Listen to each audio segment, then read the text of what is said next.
کرتے ہیں ارأیت الذی یکذب بالدین، کیا آپ نے نہیں دیکھا ایسے انسان کو جو جھٹلاتا ہے قیامت کے دن کو، مہاپرلے کے دن کو، اس دن کو جس دن سارے کے سارے انسان اللہ رب العالمین کے پاس حاضر ہوں گے اور اپنے عملوں کا حساب و کتاب چکائیں گے، اور پھر یا تو اپنے عمل کے حساب سے جنت میں جائیں گے یا جہنم میں جائیں گے۔ تو اللہ پاک بیان کرتے ہوئے کہتا ہے کہ کیا آپ نہیں دیکھتے ایسے انسان کو جو قیامت کے دن کو جھٹلاتا ہے؟ فذلک الذی یدع الیتیم، یہی وہ انسان ہے جو قیامت کے دن کو جھٹلاتا ہے۔ اس کی خوبی کیا ہے کہ یہ یتیموں کو بھی دھتکارتا ہے۔ عجیب بات ہے کہ آج انسانیت کی بات ہوتی، لوگ بولتے ہیں پہلے انسان بنو تب تم واقعی صحیح معنوں میں انسان ہوگے، حالانکہ قرآن کہتا ہے کہ جو صحیح معنوں میں مسلمان نہیں وہ صحیح معنوں میں انسان نہیں۔ اسی لیے اللہ نے کہا ارأیت الذی یکذب بالدین، کیا تم اسے نہیں دیکھتے جو قیامت کے دن کو یعنی آخرت کے دن کو جھٹلاتا ہے۔ اس کی خوبی کیا ہو جا رہی ہے؟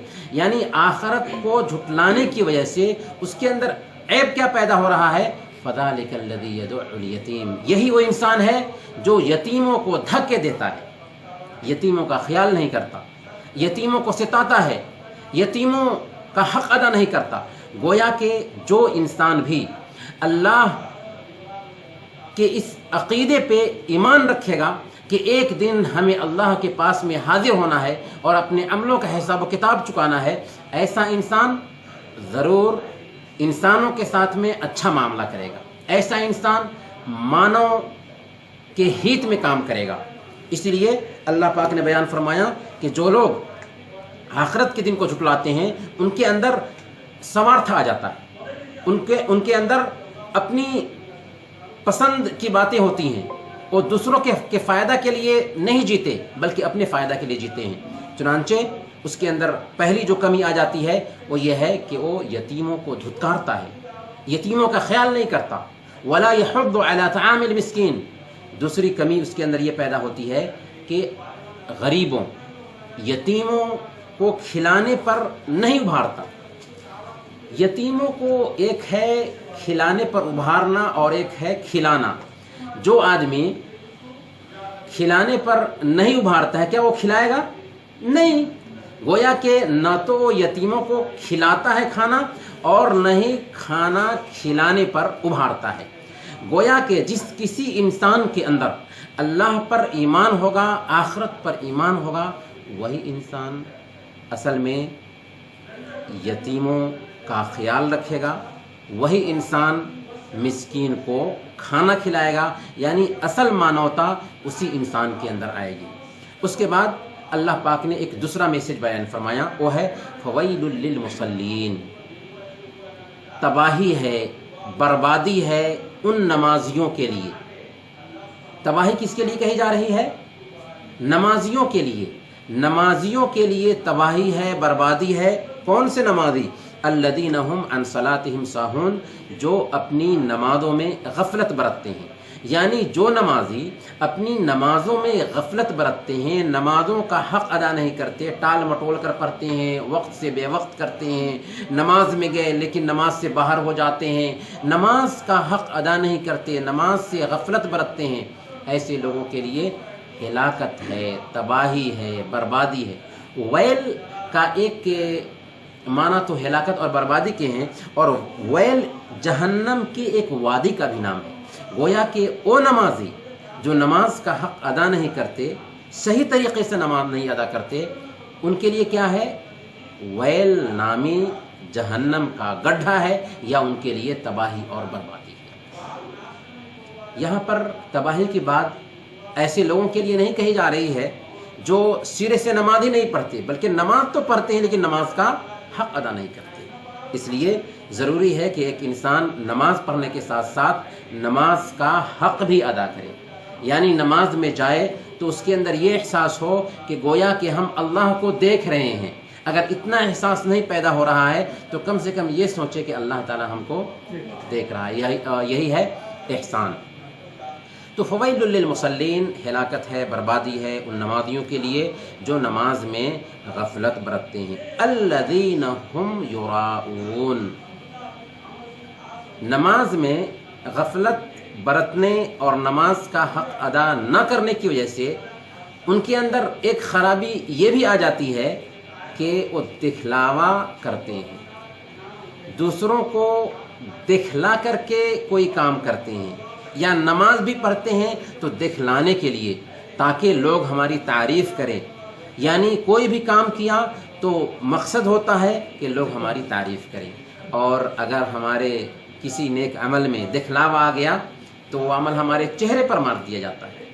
آپ نے وہ حدیث بہت مشہور سنی ہوگی، 3 لوگ ہیں، قاری ہے، داتا ہے اور شہید ہے، لیکن قاری کے اندر اخلاص نہیں رہا، داتا کے اندر اخلاص نہیں رہا، شہید کے اندر اخلاص نہیں رہا، دکھلاوا آ گیا تو انہی لوگوں سے جہنم کی آگ سلگائی جا رہی ہے۔ اس سے پتہ کیا چل رہا ہے کہ ایک انسان کی نماز اگر صحیح نہیں ہوگی تو اس کے اندر دکھلاوا بھی ہوگا، اور جس کے اندر دکھلاوا آ گیا وہ خطرے کی جگہ پر ہے۔ اس کے بعد اللہ پاک نے ایک تیسری کمی جو بیان فرمائی ایسے لوگوں کی جو آخرت پر ایمان نہیں رکھتے، اسی طرح سے نماز میں لاپرواہی برتتے ہیں۔ وَيَمْنَعُونَ الْمَاعُونَ، ضرورت کی جو چیزیں ہوتی ہیں ان کو روک لیتے ہیں۔ ہمارا گھر آپ کے گھر کے بازو میں ہے، ہمیں نمک کی ضرورت محسوس ہوئی، گھر میں نمک نہیں ہے، ہمارا بچہ گیا آپ کے گھر پہ، نمک کی ضرورت ہے۔ ہمارے گھر میں کسی چیز کی کمی ہے، بازار جا کر کے لائیں، اس سے پہلے پڑوسی سے لے سکتے تھے، ہم گئے اپنے بچے کو بھیجا، ہم خود گئے، آپ نے نہیں دیا۔ گویا کہ یہ اچھے انسان کی پہچان نہیں ہوتی ہے کہ جو معمولی چیزیں ہیں، ضرورت کی چیزیں ہیں، ایک دوسرے سے ہم لین دین کرتے رہتے ہیں، ان چیزوں کو ہم روک لیں، اسے ہم معاون کہتے ہیں۔ وہ چیزیں جو آپس میں کبھی کبھار ایک دوسرے سے ہم لین دین کرتے ہیں، عورتیں ایک دوسرے سے لیتی ہیں دیتی ہیں، یہ ہے معاون۔ تو ایسے لوگ جو نماز میں لاپرواہی برتتے ہیں، آخرت پر یقین نہیں کرتے، ان کے اندر یہ ساری کی ساری خرابیاں آ جاتی ہیں۔ تو یہ آیت کریمہ ہے۔ اس آیت کریمہ میں سورہ الماعون کی سورہ میں بنیادی طور پر کچھ میسیجز ہمیں ملتے ہیں۔ سب سے پہلے نمبر پر قیامت کے دن پر جو لوگ ایمان نہیں رکھتے ہیں وہی لوگ انسانوں پر سختی کرتے ہیں، یعنی جن لوگوں کے اندر قیامت پر یقین ہوگا وہ انسانوں پر سختی نہیں کریں گے، دیا کا معاملہ کریں گے، کیونکہ ان کو پتہ ہے کہ اللہ رب العالمین پر ہم ایمان رکھتے ہیں تو اللہ تک پہنچ سکتے ہیں انسانوں کی سیوا کر کے، انسانوں کی خدمت کر کے۔ اس طرح سے جب اللہ پر یقین ہوگا، آخرت پر یقین ہوگا تو انسانوں کے ساتھ بھی وہ دیا کا معاملہ کرے گا۔ اسی طرح سے یتیموں اور ودھواؤں کے ساتھ اچھا ویوہار ہونا چاہیے۔ اللہ کے نبی صلی اللہ علیہ وسلم نے بیان فرمایا، انا وکافل الیتیم فی الجنت کہاتین، کہ میں اور یتیموں کی کفالت کرنے والے جنت میں یوں ہوں گے۔ اللہ کے نبی صلی اللہ علیہ وسلم نے اپنی دونوں انگلیوں کو ملا کر کے کہا، یعنی ہمارے ساتھ میں وہ قریب ہوگا اور ہم اس کے ساتھ میں ہوں گے۔ گویا کہ یتیموں کی کفالت کرنا، اناتھوں کی کفالت کرنا، ودھواؤں کی کفالت کرنا، ان کی ضرورت پوری کرنا، یہ اسلام کی شکچھاؤں میں سے ایک اہم شکچھا ہے۔ اسی طرح سے نماز میں لاپرواہی کی بہت سخت سزا ہے، جیسا کہ اللہ پاک نے بیان فرمایا، فویل للمصلین، ہلاکت ہے نمازیوں کے لیے جو نماز میں لاپرواہی برتتے ہیں۔ اسی طرح سے نماز یا کسی بھی کام میں دکھلاوا نہیں ہونا چاہیے، اگر دکھلاوا آ گیا تو یہ عمل ہمارے چہرے پر مار دیا جائے گا۔ اسی طرح سے ضرورت کی جو چیزیں ہوتی ہیں انہیں روک لینا، یہ کٹھورتا کی دلیل ہے، اچھے لوگوں کی پہچان نہیں ہوتی۔ یہ ہے آج کی سورہ الماعون۔